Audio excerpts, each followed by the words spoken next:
میرے نبی نے کہا میں نے جہاں بیٹی دی پہلے آسمان سے فرشتہ آیا، میں نے جہاں شادی کی پہلے آسمان سے فرشتہ آیا۔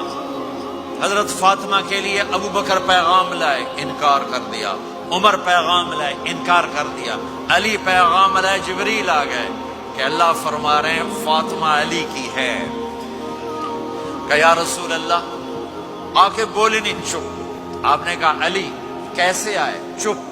پھر آپ نے خود کہا فاطمہ کے رشتے کے لیے آئے ہو؟ کہا جی ہاں۔ تو آپ نے کہا انشاءاللہ۔ جبریل کے آنے کے بعد بھی کہا انشاءاللہ، یہ نہیں کہا بس ٹھیک ہے ہو گیا ڈن، کہیں آگے یہ ڈن، نہیں نہیں نہیں نہیں۔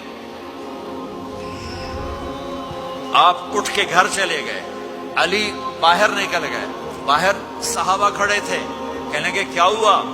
علی کہنے لگے انکار ہو گیا۔ وہ کہنے لگے کیسے؟ کہ کچھ کہا ہی نہیں۔ عبد الرحمن بن عوف کہنے لگے کچھ کہا تھا؟ کہ انشاءاللہ کہا تھا۔ کہ بس پھر ہو گیا، ہو گیا۔ یہ انشاءاللہ کیوں کہا؟ ہاں کیوں نہیں کی؟ اب گھر گئے، کس کو بلا رہے ہیں؟ فاطمہ۔ کون؟ جنت کی عورتوں کی سردار، حسن حسین کی ماں۔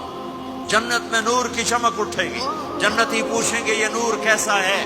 کہا جائے گا اوپر کی جنت میں علی و فاطمہ مسکرائے ہیں، ان کے داندوں کے نور سے جنت جگمگائی ہے۔ آپ نے کہا بیٹی فاطمہ علی کا رشتہ آیا ہے، ہاں کر دوں؟ اللہ اکبر، اللہ اکبر۔ کیا فاطمہ نے انکار کرنا تھا؟ کیا فاطمہ نے انکار کرنا تھا؟ بیٹی علی کا رشتہ آیا ہے، ہاں کر دوں؟ بیٹی فاطمہ ہو، رشتہ علی کا آیا ہو، اوپر سے جبریل آ چکا ہو، باپ محمد مصطفیٰ صلی اللہ علیہ وسلم ہو، اور پھر وہ جا کے پوچھیں ہاں کر دوں؟ میرے بھائیو، مجھے نہیں پتا یہاں معاشرت کتنی کو بدلی ہے، لیکن ہمارے ہاں بیٹیوں سے نہیں پوچھا جاتا، اور دیہاتوں میں بچوں سے بھی نہیں پوچھا جاتا، بات تیرا کر دیتا ہے ہن بھاویں تو مان یا نہ مان۔ تمہاری بیٹی کا حق ہے کہ وہ کہے میں کروں گی، میں نہیں کروں گی۔ تمہارے بیٹے کا حق ہے وہ کہے میں کرتا ہوں، میں نہیں کرتا۔